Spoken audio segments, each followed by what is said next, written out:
حضرات، قبر میں جو ہوتے ہیں اور قبرستان میں جو ہوتے ہیں وہ ہر قدم اور ہر لمحہ ہماری دعاؤں کے مستحق ہوتے ہیں۔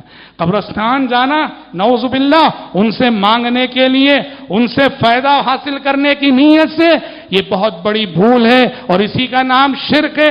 شریعت نے یہ تصور دیا ہے جو قبروں میں ہوتے ہیں وہ اولیاء کیوں نہ ہو، اتقیاء کیوں نہ ہو، صلحاء کیوں نہ ہو، وہ تمہاری دعاؤں کے محتاج ہیں، تم ان کی دعاؤں کے محتاج نہیں۔ جن جو زمین پر ہو انہیں تمہاری دعاؤں کی ضرورت ہے۔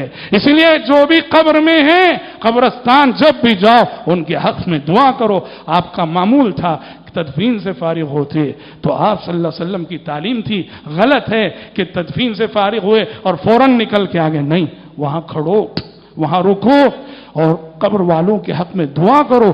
استغفروا لاخیکم وصلوا له التسلیم فانه الان يسأل، اپنے اس بھائی کے لیے اللہ سے مغفرت کی دعا کرو، اللہ سے ثابت قدمی مانگو۔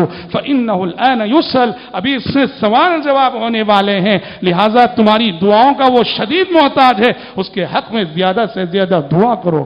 حکم ہے کہ جب بھی قبرستان جاؤ دعا دے دو ان قبر میں موت کی آغوش میں سوئے ہوئے لوگوں کے لیے۔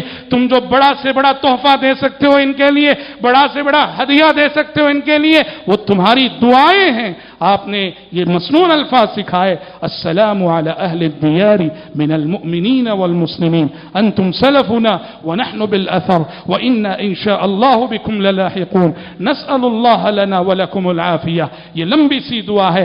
آپ نے کہا کہ قبرستان جاؤ تو یہ دعا پڑھو، کہا کہ اے اہل ایمان جو یہاں سوئے ہوئے ہیں تم پر سلامتی ہو، انتم سلفنا ونحن بالاثر، تم ہم سے آگے آ گئے، ہم بھی تمہارے پیچھے آنے والے ہیں۔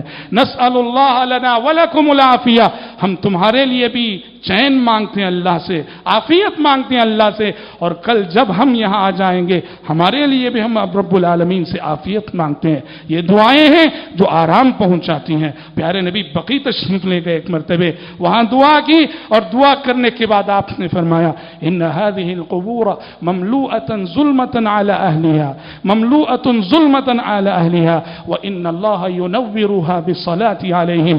آپ نے بقیع میں دعا کرنے کے بعد کہا یہ ساری قبریں تاریکی سے بھری ہوئی تھیں، تاریکیوں سے بھری ہوئی تھیں، اللہ نے میری دعا کے ذریعے ان قبروں کو منور کر دیا ہے، روشن کر دیا ہے۔ پتہ چلا دعائیں قبر میں قبر والوں کو نور فراہم کرتی ہیں، روشنی فراہم کرتی ہیں، اور بڑا سے بڑا تحفہ جو ہم ان قبر کی آغوش، موت کی آغوش میں قبر میں سوئے ہوئے لوگوں کو جو دے سکتے ہیں وہ یہی دعا کا ہدیہ ہے۔